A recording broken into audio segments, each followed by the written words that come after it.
So today is September the 27th. Whoops. And I will be honest, I am unable to come to school today. My daughter has hurt her arm, and we're going to the doctor. So I need you to do these two problems, math workshop.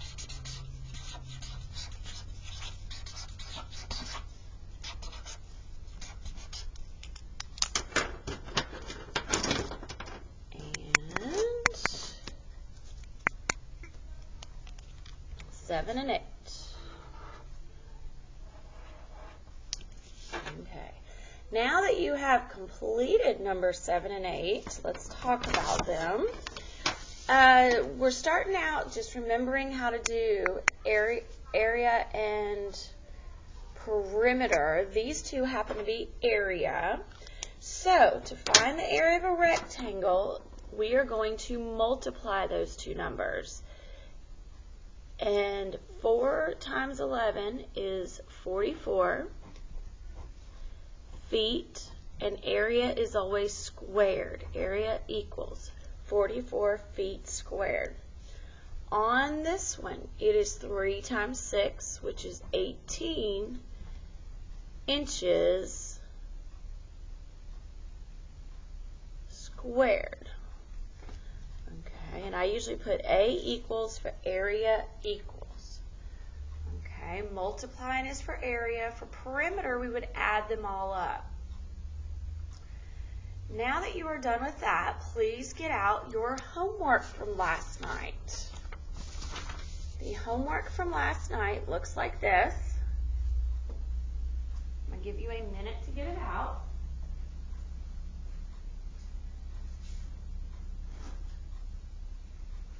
Teacher can pause video if they need to. I'm going to go through each one, talking you through it in hopes that this maybe helps us to get them correct. Here we go.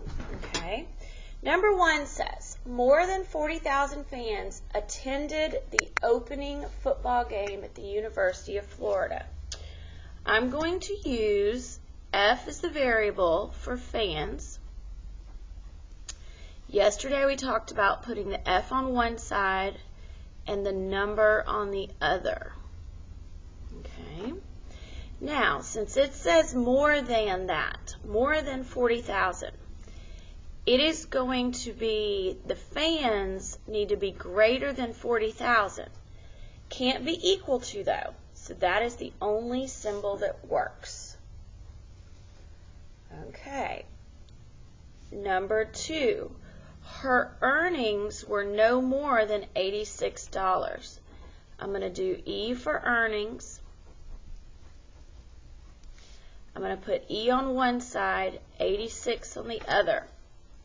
The key words are no more than, so that means it can be up to 86 or lower, but since it can be 86, there needs to be an equal sign with it.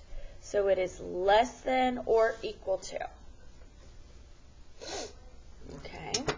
Number 3, a savings account balance is now less than $550. I'm going to put B for balance. Once again, it does not matter what variable you use. I'm going to put the B on one side, and the 550 on the other. That is 550. And if the sentence says is now less than that, that means that symbol, balance, is less than 550. Okay. Number 4, the number of club members is at least 25. I'm going to put M for members. I'll put an M on one side, the number 25 on the other. Okay, if it says the number is at least 25, think of it this way. It's like it starts at 25 and gets bigger. there's at least 25 or more members. Now, since there can be at least 25, we need the equal sign. Okay, I'm going to go down a little bit. Number 5, the spring calf class at the cattle show is for calves that weigh 825 pounds or less. I'm going to put C for class. You could have it for calf. You could have it for cattle show. It doesn't matter. C is on one side, 825 on the other. And the sentence says that weigh 825 pounds or less. That means it has to be under that weight. They can weigh 825 though, or less. So we need the equal sign. Okay. Number 6, the minimum deposit for a new checking account is $75. I'm going to put A for account, A on one side, 75 on the other. The minimum deposit for the new checking account, 75. That means it is the lowest it can be. And it can be equal to also. So it can be 75 is the smallest or more. Okay. It is early. It is 7 o'clock in the morning and I'm doing this. So if we have any questions, we can talk about them tomorrow when I return. I will do my best to get anything answered that's still questions. Okay, maybe circle them or something if you still got questions. Okay, looking at number 7. Here we go. There were some things we talked about yesterday that when we graph these, please remember that if you are using these symbols, you need an open circle. And if you are using these symbols, we need a closed circle. We talked about yesterday how I usually write that right there. I usually write what I call this goofy information on the corner of my paper. That way I know which is which. Okay. So I look over here. It's got that symbol, which is an open circle at 8. And since it says A is less than 8, I can shade in that side. Okay. This one says 5 is less than D. We need the open circle at 5. And D is greater than that. We need the 6 to fit in there. 5 is less than 6. So we need to shade this side. Okay. We've got this one. It needs the closed dot at 9. Listen, if they make the number line for you, like this one, and it is off center, that is fine. Just leave it off center. That's the way they had it. It is fine. It says B is greater than or equal to 9. That means like 10 would fit there, 11 would fit there, 12 would fit there. Okay. Going down to number 10 here. We've got an open circle at 3, and X is greater than 3.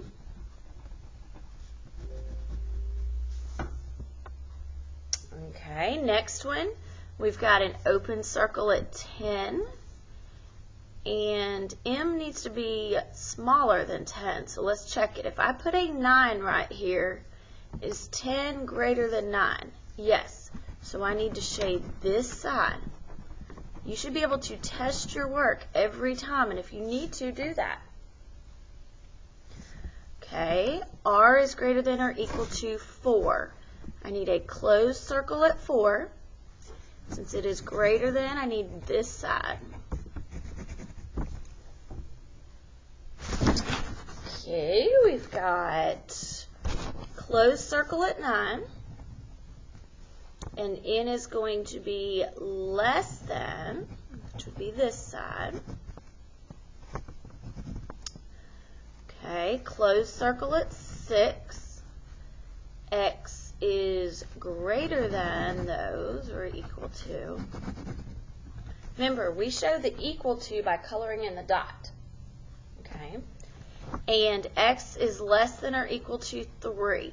So we need a closed circle at 3. Less than or equal to is this side. Remember, write down any questions you have, and tomorrow I will answer them, or we can go over anything. Okay. Please put this behind homework, behind classwork homework, and make sure you put your math workshop behind math workshop. Please do those two things. Click, click, put them in the binder. Okay. Today's lesson, and the sub can pause the video if they need to right now for a few minutes.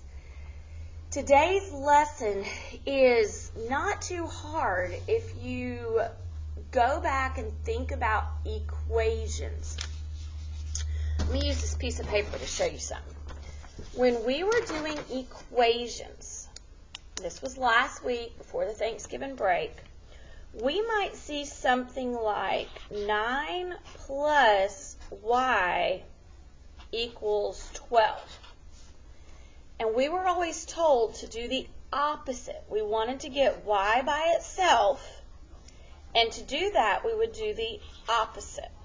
Okay? Getting rid of those, leaving me with the y, and 12 minus 9 was 3. And that was our answer. Okay? The thing is that today we are starting inequalities. It is the same idea. If it's a plus 9, we're going to minus 9. If it's a minus 9, we're going to plus 9. If it's multiply, we're going to divide. Divide, we're going to multiply. Okay, so it's really the same thing. It's just that now we're going to have these symbols instead of the symbols that we had with the equal sign. Okay, so here we go. I will show you exactly how to do this. One-step inequalities. Today's the 27th. It says solve each inequality. Graph the solution on the number line. Okay, so first to solve it, we have to look at the inequality. We got to notice what kind of math is with the variable. That means 8 times x. So the opposite of 8 times is divide. Remember, we use a fraction bar to show division. Okay, and you should be writing all this down so you have some great notes. Okay, remember the ones that match with the x go away. Now, when you bring this symbol down, the greater than symbol, bring it straight down and make sure it is facing the same way. And your answer or your solution comes from 16 divided by 8 is 2. Okay? So, just like last night, now we're going to put it on the number line. We're going to graph it. We need a 2 in the middle. Doesn't really matter which one. I'm going to number it up. I'm going to number it down. Okay? I need an open circle at 2.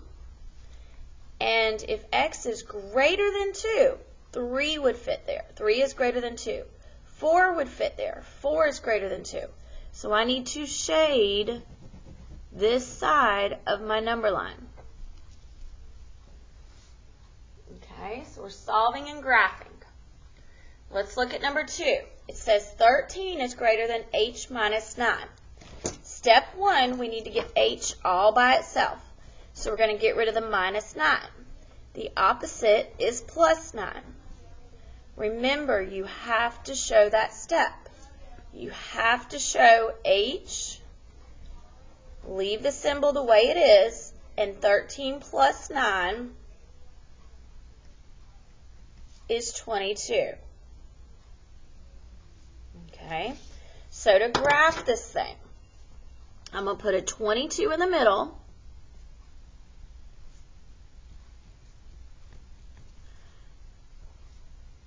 Okay. I need an open circle at 22. And notice, you need 21 there because 22 is greater than 21. 20. So you need to graph or shade in, this side. Okay, make sure you shade in that side. Okay. Number 3, it says r divided by 3 is greater than or equal to 5. Okay, so if it's r divided by 3, remember that bar means divided by. The opposite is times 3. We show this with parentheses or a dot. These two are going to go away, leaving me with r is greater than or equal to 15. If I number my number line,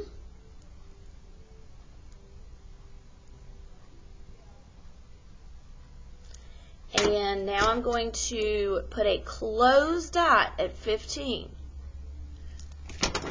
Okay, if r is greater than those, I keep putting the wrong pen down, we need to shade this side, the greater than side. Remember, whatever you're shading should fit where that variable is to make a true answer. So if I take 16 and put it right there, is 16 greater than or equal to 15? Yes, it's greater than, so that's why I shaded that side. Okay, let's look at number 4. N plus 18 is greater than 20. Okay, the opposite is minus 18. Leaving me with n is greater than 2. Remember, we should be able to take the 2 and put it right there. The key is the greater than sign and it making sense. Now, if I number my number line, I go 2, 3, 4, 1, 0. Yes, negatives are okay. Open circle at 2, and if it's greater than, I'm going this way. You should be writing all this down so you have some awesome examples. Going on to number 5. That means 4 times b. The opposite is divide by 4. Leaving you with b on that side. Don't flip anything, just leave it. And the answer is 3. Okay, if I go to graph it, I need a 3 somewhere near the middle. I need a closed dot at 3. And think about it, 4 would fit there because 3 is less than 4. 5, 6. We need this side shaded in. Here we go. Number 6. I've got j minus 8, so I got to do a plus 8. Leaves me with j being less than or equal to 17. Okay, I got 17, 18, 19, 20, 16, 15. I need a closed dot at 17. And if it's less than that, I need this side shaded in.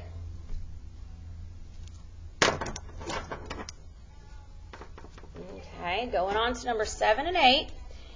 It is n divided by 6, so the opposite is times 6. Leaving me with n is 12 or less than 12. Then I would graph it.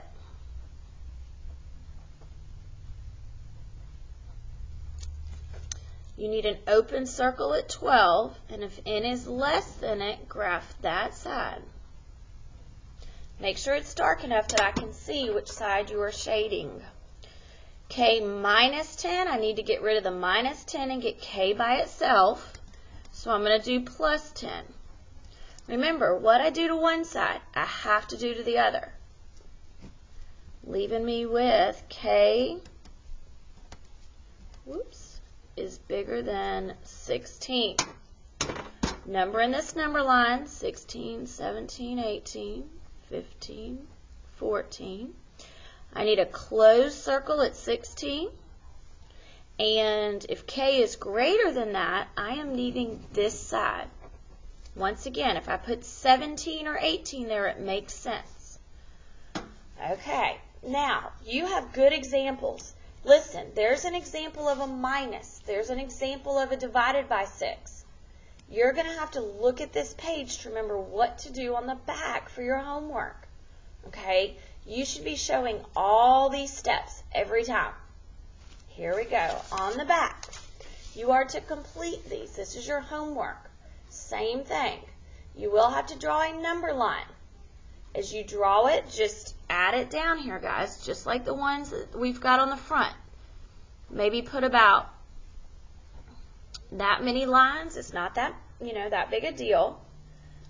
And do the math just like we did on the front for the notes. Okay? Remember, whatever is with k is what you're getting rid of. You want to do a -4 on each side. Whatever's with a, you want to get rid of. Here's the entire homework. Hopefully the students will have a good bit of time in class to get most of this finished, if not all of it. Okay. I have had to have a sub today, but with this video, we should be able to get through it. Okay. Remember, on the front, take like this one. This says 4 plus k. Flip it over. Find one I did plus or had a plus. What did I do? I did a minus. So do that on that problem. Tomorrow I will check homework. I might even check notes on the front of this sheet. Okay. Finish this for homework. Thank you.